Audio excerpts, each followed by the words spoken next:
The title of your show is definitely a big attraction, I think. Michelle, the Witch of Moon's Lane, and Moyra Major. How to witch, bitch. Hello, witches.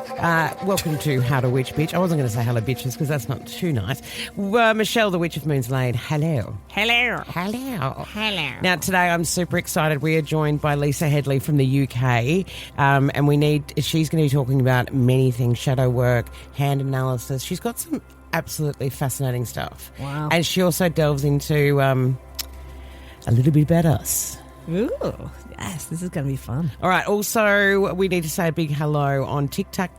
TikTok. A ticky-tock. Tickety-tockety-too. Tickety-tockety-too. Layson Cree Sparkle Pie, Jessica J. Kirk, Unicorn Haze Aromas. Oh, my goodness. I love that. On Instagram, Veronica Elliott, Flick Dunn, Shannon Gardner, and Catherine H.G. Cathu. Now, a couple of weeks ago as well, we were joined by Patra, who had a reading, and she gave us a bit of an update. Now, she was talking about wanting to get a community to get together. So she really wanted to share with us that she's started a mother's circle called Moon Mothers Collective, also joined a mediumship circle and started practicing tarot again. But it's always been a goal of mine to help other women, especially women in crisis. And hearing that reading back, as in the reading that you did for her, I think I may have been coming through to basically push her in the right direction. Oh, that's brilliant. Which is sensational. Also, other people don't know how they find us, but our vibe kicks them up the arse. That's Rebecca Johnson. You are so welcome. Also, we're still getting comments about the penis. I was literally listening to this at work and was trying so hard to audibly not laugh out loud in front of everyone because you guys had me cracking up. Thank you, Whimsy. Someone else said, I have no idea why I'm here, but I'm here for it. Thank you, algorithm. And yes, so a lot of it's been great. It's been pretty absolutely sure fantastic. my ex's life is turning to shit after. She must have gone and done it. Please. Oh my goodness. She's actually not. It doesn't have her name there. Okay, so that's also feedback from when we were doing mirror and reflection work as well. Oh, wow. And oh my goodness, we've got quite a very long unnecessary review. That's actually the subject title, but 5 stars. So thank you very much. Recently came across your podcast up in the north of Scotland. I'm glued. I listen to it in the car and generally feels like I'm on the phone to friends. It's such a good light vibe. And we might actually have to get in contact with Emma because she sounds like she's taken a lot of time to... Her sister went to a medium and told her that my mum and I are witches. We all laughed at the time. Wow. Okay, I think with also random, I do have a third nipple. Okay, definitely we're locking Emma in with the third nipple because you said that witches have 3 nipples, didn't you? Yeah, it may be a mole, but hey, whatever works. I have a mole in the middle of my back. But you do. That's your third. That's but my you third. also would have one here. We've already looked at that. Oh, we've already looked at that. You did. I'm You have so a third last nipple. podcast. Yours is in the back because you kind of went, no, I don't want to. Oh, okay then, Michelle, Yeah, I'll I do know. it quick. And I got you on the back just as the way you were moving, just as you were going out through the ether. All right, today, Lisa Hedley, Psychospiritual Counselor, Transformation Advisor and Hand Analyst with over 39 years of spiritual practice. We're doing this via Zoom. We're very, very excited to have a chat with her. Also talking about inner child trauma and hand analysis sounds absolutely fascinating. And she also, on top of all of that, speaks about shadow work, which we've discussed several times on this show. And that's where we're going to start. Yes. I personally, I think shadow work is absolutely essential because if we're not confronting those unconscious parts of ourselves, we're not moving towards our awareness of wholeness. We're not moving towards our fullest potential. I like to remind people that the shadow is not just those parts of ourselves that we have deemed, as problematic or difficult or ugly. The shadow is also full of a lot of beautiful content. It's basically anything that we've relegated to the unconscious because it was deemed unworthy. And those people who usually deem it unworthy are not us, right? They're our family of origin, they're our teachers, they're perhaps our preacher, whoever. They're the ones that tell us what is and isn't acceptable. And so we start to create those limitations inside ourselves and what we think is acceptable. So really, when you're starting to excavate all the shadow, you're bringing a lot of positive parts of yourself back into the light, right? It's really important to remember that. I like to remind people that lots of people are very creative, but because creativity in certain ways has not necessarily been deemed positive or lucrative, perhaps. A lot of people will do things like become an attorney or an accountant because that's where they're going to make a living, when in fact they have a creative spirit and they have relegated their creativity to their shadow side. And so it's very important, I think, to get in touch with all of those contents, because then you really can become who you are authentically, right? When you start to open up to what you have been hiding away. And first, you have to give yourself permission to step away from all of that outside indoctrination that told you weren't enough, or those weren't good qualities, or they're unacceptable. And then you have to really start to love that part of yourself. And how else do we get back to wholeness if we're not getting in touch with what we have, we've hidden away? We have to. I think it's absolutely essential. So I don't know if you can see Moira's hand if she put it up, but can you see her hand? My hand? Yeah. Oh, okay. Oh, it's up there. Is it more like palm reading? Is that what you're doing? So hand analysis does have its origins in ancient palmistry, but it now has decades of neuroscientific and psychological research to back it up.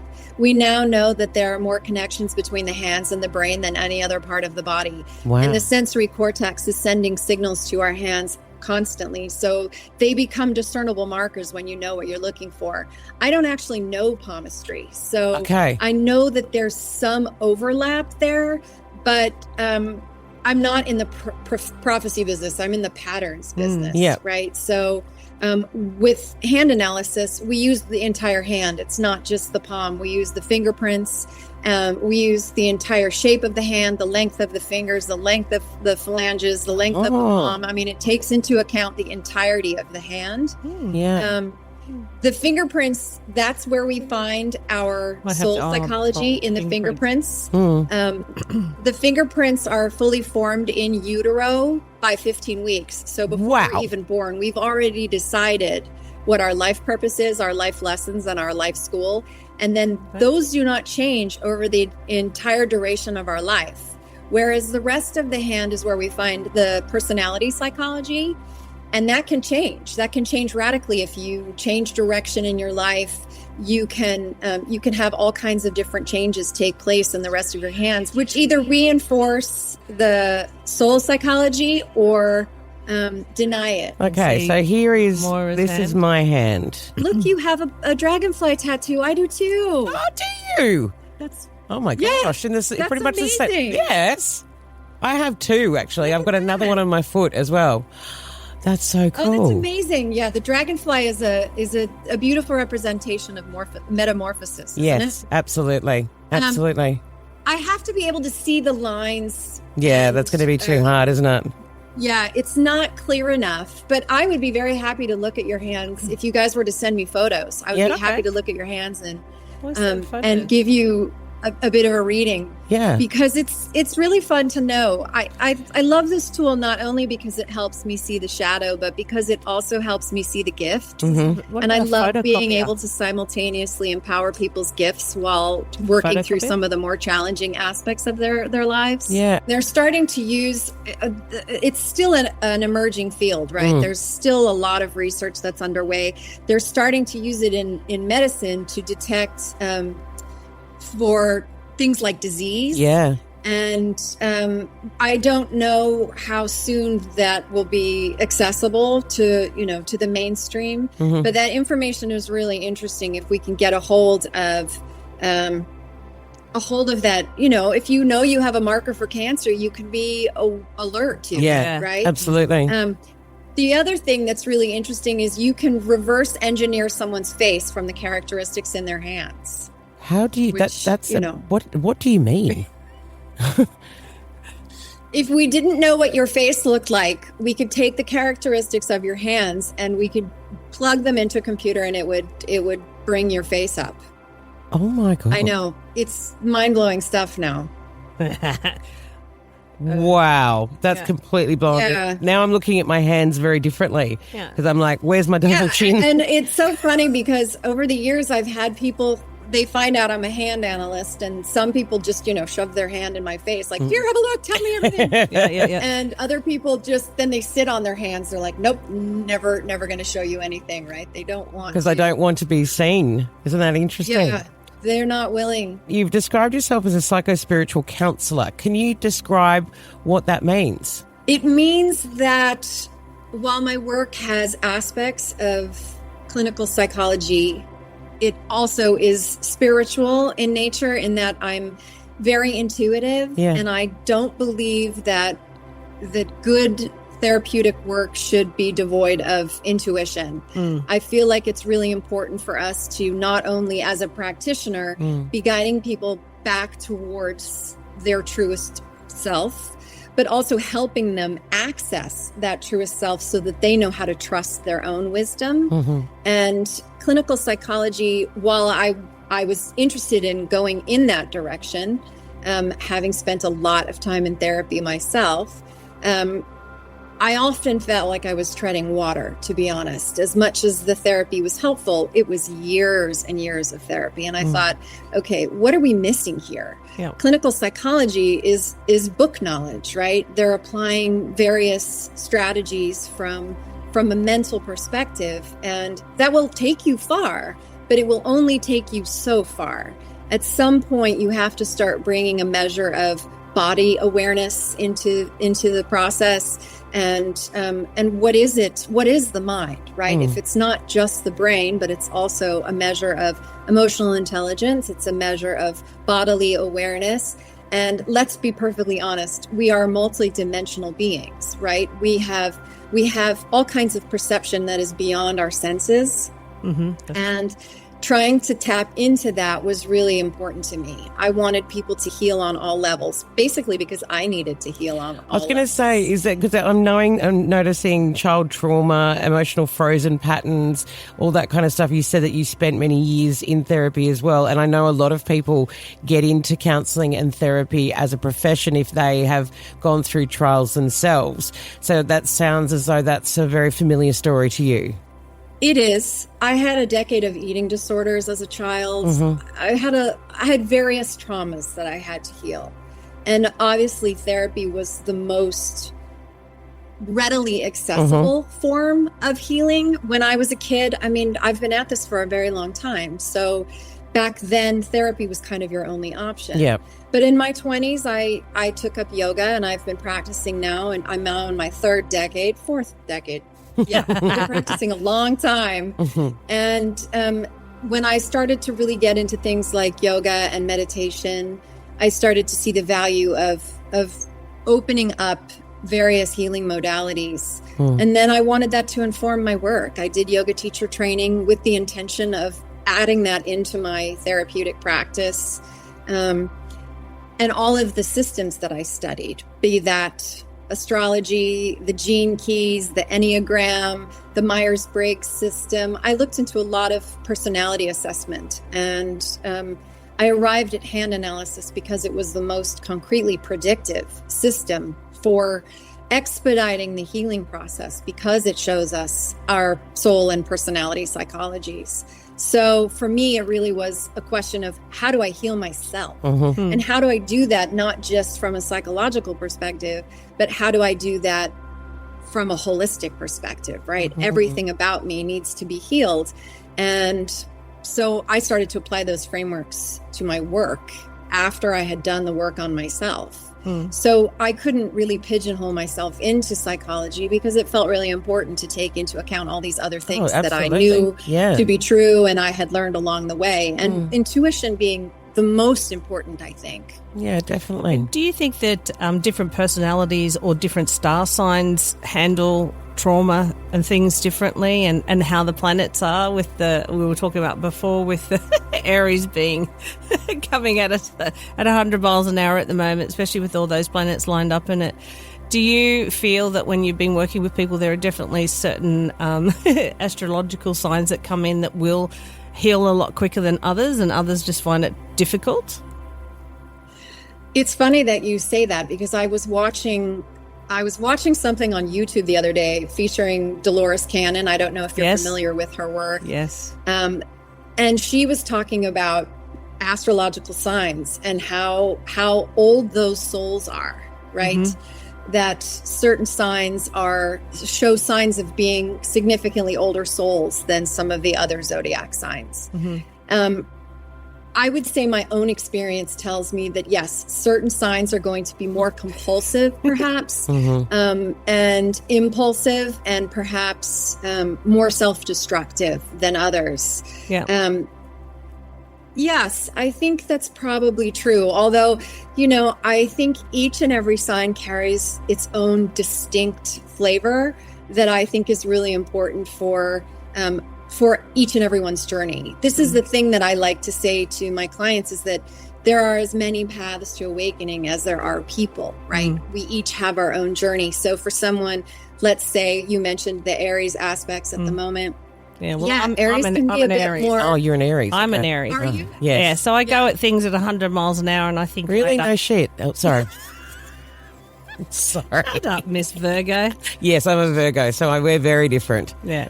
She's Miss Perfect. Yes, you are very different. Well, the Aries is going to be more compulsive, and they're going to have to work harder to maintain a level of self-control. The Virgo, on the other hand, it's much more detail oriented and can be much more organized, and they very sort light, of like though. a plant, right? I'm always running late, which is the most un-Virgo-like quality. I think it's because I'm a people pleaser as well, and I try to fit everything into a day, and it just irritates the bejesus out of Michelle because I'm always late. Well, you have to take into account the full breadth of your chart, right? It's rising sun, moon, all of these things factor in to a certain degree. I have a Virgo moon, so I'm very familiar with the Virgo, but I'm a double Aquarian, so I'm also very much on that air and earth bandwidth, where there's a measure of trying to balance those things, right? Whereas in Aries, lots of fire, they're ready to just go. It's just different kinds of energy, and I think it's helpful to have a sense of what you're working with. What's really fun in the hands is that I can see things like your earth elements, your fire, your water, all of those things are also in the hands. So I love the overlap. I love being able to see, if you are, perhaps there's a lot of air in your hands, then I can say, are you an air sign? Yeah. And it's fun to see that reflected again and again. Yeah. It helps me understand how to navigate each and every client, right? Because they all have specific needs. If someone is really fire, then I'm going to say, look, you're going to probably want to spend some time in nature, trying to ground some of that energy, and bring some harmony. We really ultimately want harmony within. Yeah. And I've got and then Pisces we want our Aquarius. lives to be Pisces moon, Aquarius rising. So yeah, I'm always thinking, wow. Yeah, that's what most people say when they meet Michelle. Wow. No, it's real. I think it's a really beautiful combination, because of course the Pisces moon is going to have a lot of depth, and that's going to be like heavy emotional depth. It's going to be really dreamy. It's also going to have a lot of vision. The rising Aquarius is going to be a humanitarian. So you're going to be utilizing probably all that fire energy in service to humanitarian causes. It's a beautiful combination. I think it is. She is a beautiful combination. This one's Leo. Oh, am I? Yeah, what do you mean? How do you know that? Go with Leo moon, and the rising, I think. How do you know this? Oh, I looked you up. Oh my god! I'm stalking it. Oh great! Oh no! I did it last year. Remember? Oh okay. Yeah, she's got Leo. What does that mean? You're Leo moon. So you're an you're a Virgo with but I need to find out what your rising is. Okay. We can Google. My son is a Leo moon, a Virgo rising, and Aquarius sun. Okay. Oh, wow. You'd probably know. What time were you born? 7. I was in the morning. I don't actually know the real time, but it was the 1st of September 1978. I wish I had someone to ask, but unfortunately I can't ask. Well, look. When I was... What do you mean you'll look? We'll Googleize it. Oh, my God. Well, what's the only way we can do? Got to count. I use the Time Passages app. I have find you got that it? one's a really... Have the you- Time Passages app is a really good source for astrology. You can add your own, you can add friends, you can compare charts, do you that. can do transits and progressions. Now, Lisa, we've managed to also get some right lighting and everything done so you can see the lines of our hands. And I do believe those images have come through to you, and you're going to do a bit of a hand analysis of us. All right, so Oh.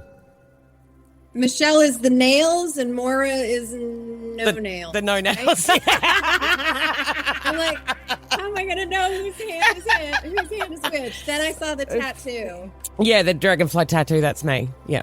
You both have leadership as part of your purpose. Moyra, you have a nurturer heart line. Mm-hmm. Michelle, you are more of a stoic heart line. Michelle, you have a traveling lifeline. Have you always been in Australia? No.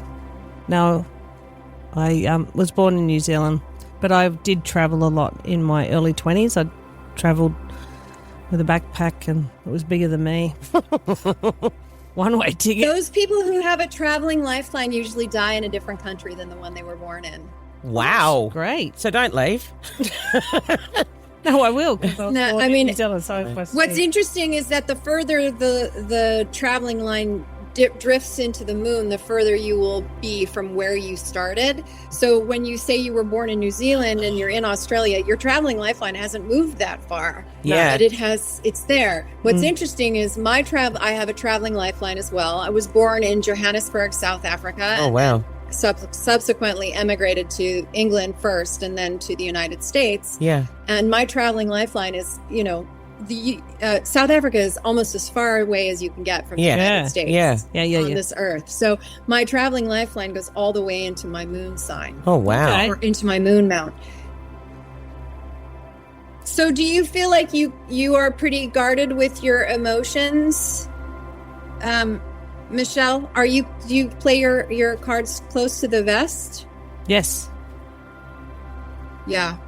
The Stoic will do that. They will, they take care of their emotions before they share it with everyone. They, you want to establish trust and be sure about rapport with someone and before you really share that. Whereas Moyra, you are just a big sweetheart, aren't you? You just take care of everyone, don't you? Oh, wow. See the people pleaser. You have what we call the grin and bear it line, which is basically like taking She's it doing on the it chin. now. You're just, yeah. Mm-hmm. Well, I mean, it's a beautiful thing to be a nurturer. It really is. The problem is you have to be very conscientious about attending to your own needs, right? The nurturer often has boundary issues. They need to figure out how to take care of themselves better.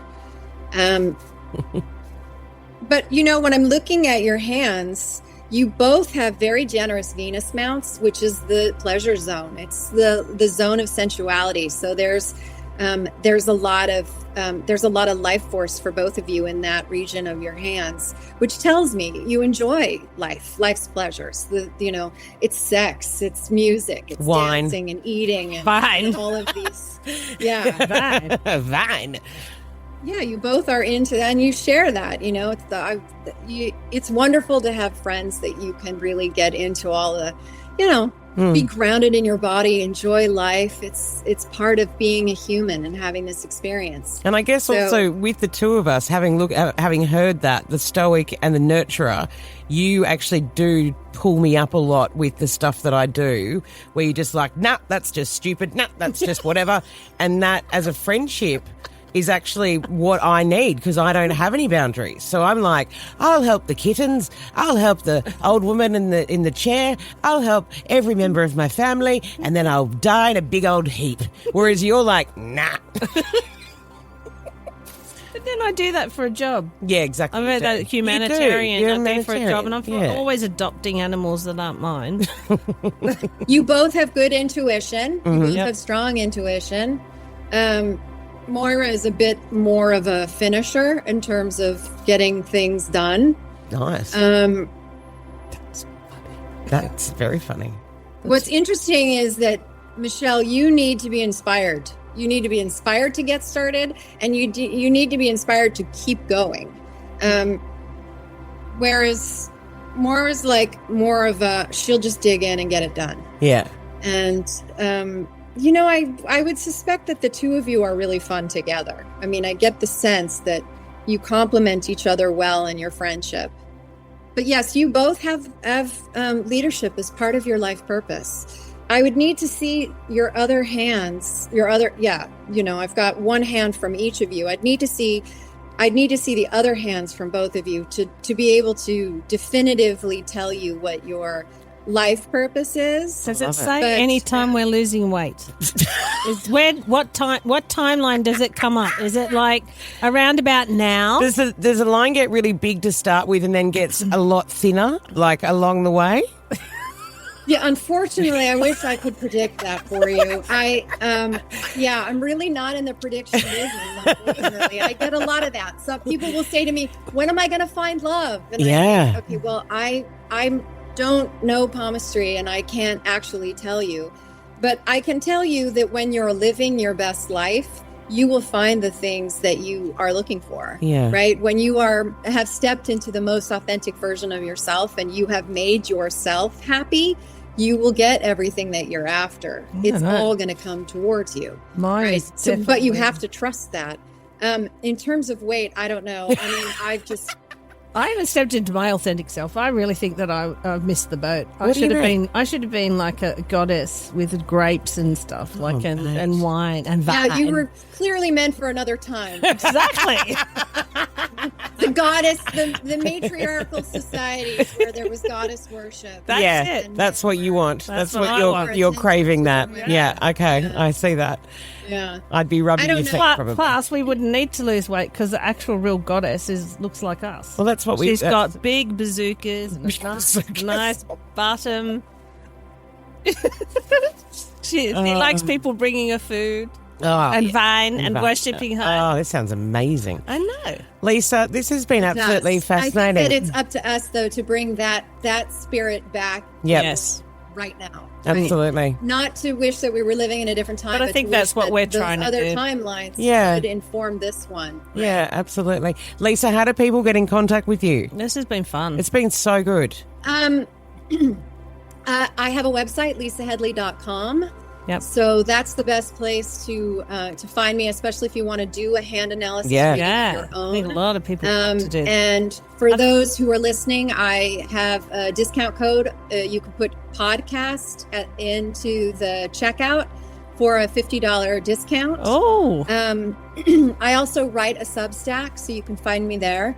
I dive into hand analysis there, but I also discuss a number of topics, my most recent essay being about the United States and it going through a dark night of the soul, because it is. Mm-hmm.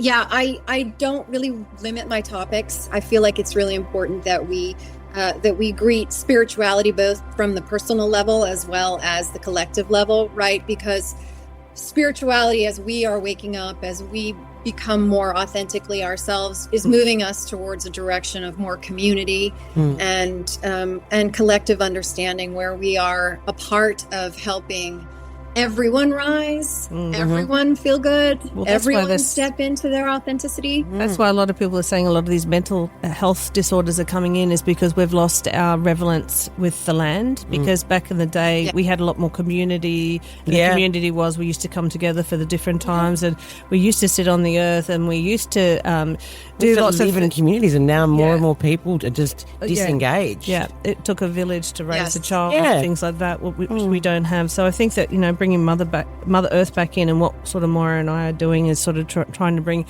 people back together and looking at the old and looking at exactly what you're talking about, representing yourself and finding yourself and living your authentic life and community and reaching out to people and things like that. So thank you so much. You've been amazing. It's fun. Yeah, I think It's come my back pleasure. again. Thank you. We'll do the other hand. Yeah, ladies, send me your hand stuff. Send me your hand stuff, and I will definitely get back to you with all the details. And thank you for doing the podcast code too. That's fantastic for a discount for our listeners, for mainly girls and guys. Yeah, well, there's only really... Okay, I'm going to stop talking now. There's Randall. There's Randall. And there's Randall. There's a couple of Randalls who send us comments, and we're not sure which one's a Randall girl and which one's a Randall guy, so it's just both Randalls. There we go. We're doing well. More and more people are coming and finding us. Even if it is by accident, they find us anyway. Yeah, but that's fun. Fun. The title of your show is definitely a big attraction, I think. Right? I mean, it's playful. It's playful, and it's also informative. I think it's important to help people. Like, I want to bring people into some of these systems that we have disregarded. There's a lot of ancient wisdom that I think is starting to find its way more and more into the mainstream, and it's really, really important now. There's a lot that all of the indigenous cultures, the ancient cultures, they have to offer us in terms of our own awakening. So, yes, beautiful. Good on you for what you're doing. Well, good on you too. Thank you, Lisa. Take care. Absolutely wonderful to chat with you. Thank you so much. Take care, ladies. Lisa was so great. We are going to... Are you ready to check the stars? I'm ready to check. All right, you do that. Okay. Aries, this week nudges you to slow down just enough to think before acting. You'll still feel that usual drive, but a bit of patience could turn a good opportunity into a great one, especially with work or your finances. Taurus, comfort and stability are calling your name, but something for someone may push you slightly out of your routine. Don't resist it too hard. There's growth hiding in the unfamiliar. Gemini, communication is your superpower this week. Conversations flow easily and you find yourself resolving something that has been lingering for a while. Just be mindful not to overcommit socially. Cancer, emotions run a little deeper than usual, but in a productive way. It's a good time to reconnect with someone important or to focus on home and personal matters. Leo, you're feeling more energized and visible. This is a great week to take initiative or step into a leadership role, but remember, not everything needs to be a performance. Virgo, details matter, but don't get lost in them. You may feel the urge to organize everything around you. Just make sure you're not avoiding a bigger decision in the process. Libra, balance is a theme, as always, but this week you might need to choose a side rather than keep the peace. Trust your instincts, you're sharper than usual. Scorpio, there's a strong pull towards introspective. I nearly did it. You nearly did. I fucking nearly did it. And I hit right on Scorpio. Because I was thinking about you, because I was thinking about your Scorpion fucking moon. Okay. Excuse my thing. Scorpio, there's a strong pull towards looking inward. You might uncover something about yourself or a situation that changes your perspective. Keep things private until you're sure. Sagittarius, adventure doesn't have to be big this week. It could be simple as trying something new locally. Stay open to spontaneous plans that could lead to meaningful connections. Capricorn, work and stability take centre stage, but you're in a good position to make progress. Just don't forget to acknowledge how far you've already come. Aquarius, your ideas are flowing and others are more receptive than usual. It's a great time to share your thoughts, but be ready to back them up with action. Pisces, creativity is heightened. You may feel inspired than usual, so lean into an artistic or reflective activities. Just stay grounded when making practical decisions. That is your stars. Thank you very much. Well done. You almost got there fully. It was good. That's it for today. Thank you for joining us. That was a wonderful episode. Thank you to Lisa Hedley as well. That was brilliant. Be sure to share the podcast with your friends. Feel free to rate it. We do love 5-star reviews. That's great. And we look forward to chatting with you next time. Thank you, Michelle. Bye, darling. Woodwork Podcasts.